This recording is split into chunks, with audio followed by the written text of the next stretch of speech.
The shiny headquarters of Tech Vision Solutions was full of energy. Investors and reporters packed the main conference room, eager to see what people were calling the biggest tech IPO of the year.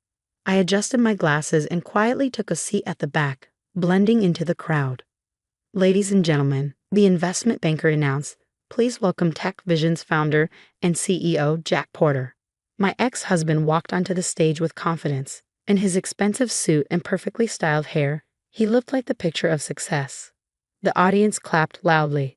"My name is Olivia Chen, and 5 years ago, Jack Porter stole my idea. Tech Vision's new security system," Jack said smoothly, "will change the way we protect sensitive data. Our advanced technology can predict cyber attacks before they happen." I glanced at my tablet, checking my email. 3:45 p.m. In 15 minutes, everything would change. The journey wasn't easy. Jack continued, flipping through slides. "When I first came up with this idea, people said it was impossible. But with hard work and many sleepless nights, we made it happen." I almost laughed. Those sleepless nights had been mine, staring at my laptop coding while Jack told me I was wasting my time. "No one's going to buy security software from a woman," he had said. Back then, I was working as a cybersecurity analyst while developing my own AI-driven security system. Jack wasn't working. He was living off my paycheck while making connections in the tech world. "Our technology is unique," Jack said. "It doesn't just react to cyber threats, it learns and adapts." My technology, the one I had spent years creating, the one that vanished from my laptop the day after Jack moved out. He had offered to check my computer before he left.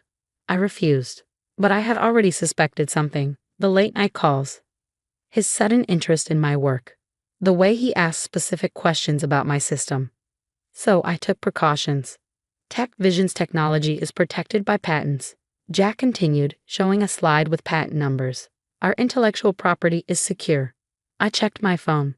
3:55 p.m. In 5 minutes, my lawyer would be sending some important documents to the SEC and Patent Office. Jack was still talking about future plans when the door opened. A serious-looking man entered and whispered something to the investment banker. The banker's face turned pale. "Mr. Porter," he said nervously, "we need to stop the presentation. There's been a development." Jack frowned. "It can wait. We're in the middle of." "Sir," the man interrupted, "the SEC just received a patent challenge. The IPO is on hold while they investigate." The room filled with whispers. Investors checked their phones. Reporters started typing frantically, and I smiled. "That's impossible," Jack shouted. "Our patents are solid. Who's challenging them?" That was my moment. I stood up and took off my glasses. "I am." Jack's face went from confused to shocked to pale when he recognized me. What are you doing here?" he stammered. "Hello, Jack," I said, my voice steady. "It's been a while." I walked to the front of the room and held up my tablet. 5 years to be exact. Since the day you left, with a copy of my work and a dream of becoming a tech CEO. "This is nonsense," he snapped. "Security, get her out of here." "I wouldn't do that," I said calmly, "unless you want to explain why you're trying to silence the real creator of your core technology." I connected my tablet to the presentation screen. The room fell silent as documents appeared. Patent filings dated years before Tech Vision's code, development logs, and most damaging of all, emails from Jack himself, discussing how to steal and reuse my work. "You see," I continued, "while you were busy filing patents on stolen technology, I was keeping records. Every test, every line of code, all time-stamped. And now, just as you're about to profit off my work, the truth is finally coming out." Jack's face turned red. "You're lying. I developed this technology myself." "That's what you told everyone," I said. "But the evidence says otherwise. Would you like me to explain the code, the neural network structure? Because I can you?" The investment banker was reading something on his phone. His expression darkened. "Mr. Porter," he said, looking up, "the SEC is reviewing these documents. They appear to be legitimate." "Of course they're legitimate," I said. "Just like the cease and desist order your lawyers should be receiving right about now." Right on cue, Jack's phone buzzed. He checked it, and I saw the moment he realized he had lost. But I wasn't finished. For the next hour, I walked the audience through my evidence. Investors whispered to each other. Reporters took notes. Jack's carefully built image was crumbling. The neural network system, I explained, pulling up my original code, was designed to predict cyber attacks. Each layer learns from past threats. An investor leaned forward. This is almost identical to Tech Vision's system. Not almost, I corrected. It's exactly the same. Jack didn't even bother changing my variable names. Jack had been quiet, but now he snapped. This proves nothing. Security isn't a new idea. Then explain it, I said. Explain the encryption method I created. Explain why I used a modified sigmoid function for activation. He opened his mouth but said nothing. The room waited. That's proprietary information, he finally blurted. Actually, I said, showing another document, it's all in my original patent, filed 3 years before TechVision even existed. The investment banker and his legal team were whispering urgently. One of them walked over to Jack and spoke in a low voice. This is a scam, Jack suddenly shouted. She's my ex-wife, bitter about our divorce, trying to get money. But the damage was done.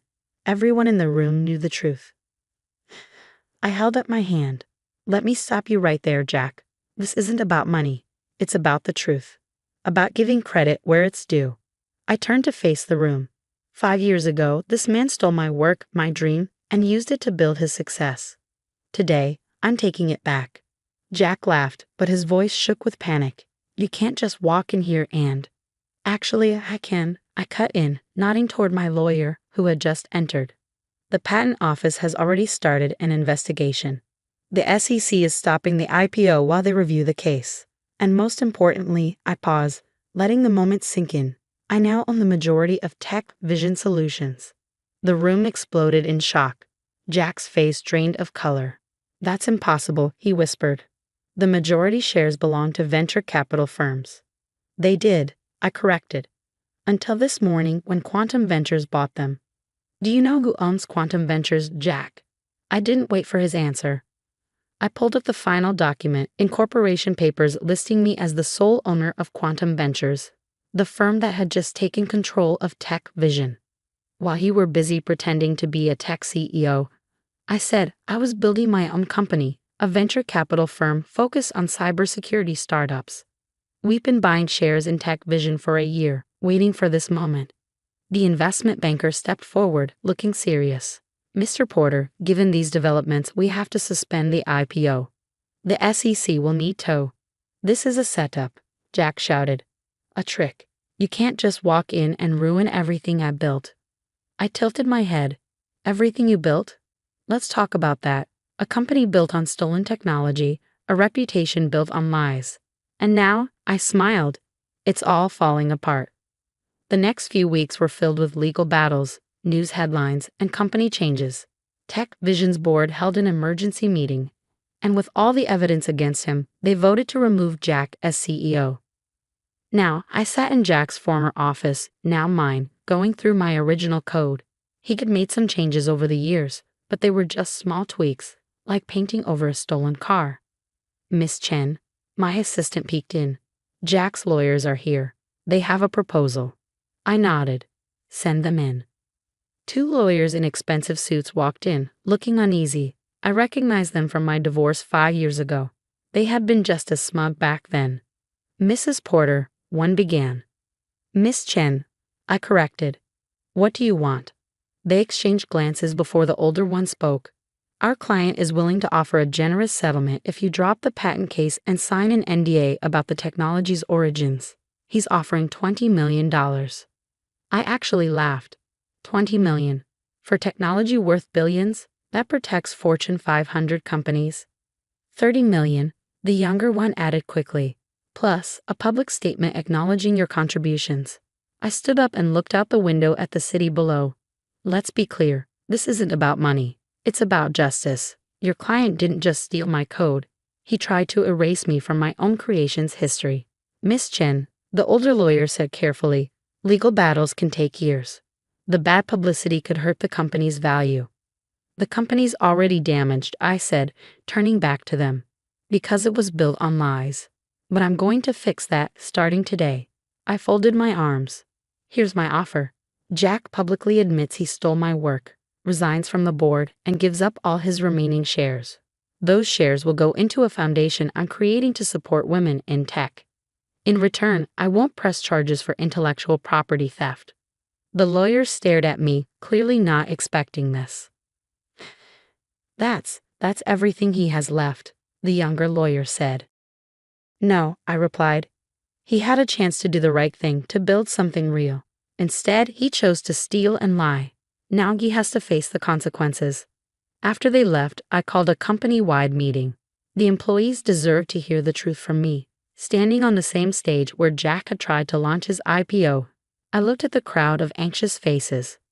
Tech Vision isn't shutting down, I said. The technology works. I should know because I created it. But from now on, we're going to build this company on honesty and real innovation, not stolen ideas. I showed them slides of my original work, how the technology had evolved, and my plan for the future. I know some of you are worried about your jobs, I continued. Let me make it simple. If you're here to innovate and make cybersecurity stronger, you have a place in this company. But if you were here just for the money Jack promised from stolen work, there's the door. Over the next few months, we transformed Tech Vision. I brought in my team, promoted talented employees who had been overlooked, and focused on real innovation. The press followed every step. Tech's greatest theft exposed. One headline read, "Woman takes back stolen invention," said another. I did a few interviews, not to brag, but to send a message to other women in tech. Don't let anyone steal your work. A year later, we had our own IPO. The newly renamed Chen Security Solutions was valued at 3 times what Tech Vision had been. More importantly, we built something real. As for Jack, the last I heard, he was trying to start another company, but investors didn't trust him. A reputation for stealing ideas wasn't great for business. The day after our IPO, I got a package. Inside was my old laptop, the one that had mysteriously crashed 5 years ago. There was a note in Jack's handwriting. "You were right. I was wrong. I'm sorry." I plugged it in. The hard drive had been wiped. It didn't matter. The truth had already come out, and I had built something far better than he ever could. That night, I sat in my office, looking at an old photo of me at my first hackathon, proud of the code I had written. I wish I could tell my younger self that everything would turn out even better than she imagined. My phone buzzed. A message from my head of development. "The quantum encryption upgrade is ready. Want to check it out?" I smiled and grabbed my laptop. On my way. This was what real innovation felt like. No stolen ideas, no lies, just a team working together to change the future of cybersecurity. And the best part, I was no longer in anyone's shadow. The story of how Jack Porter stole my technology would always be part of my past. But it wasn't my future. My future was in the code I was writing, the innovations we were building, and the example we were setting for the next generation of women in tech. Sometimes you have to lose everything to gain something greater. Sometimes having your dreams stolen teaches you how to rebuild them even stronger. And in the end, justice isn't about revenge. It's about the truth finally being heard.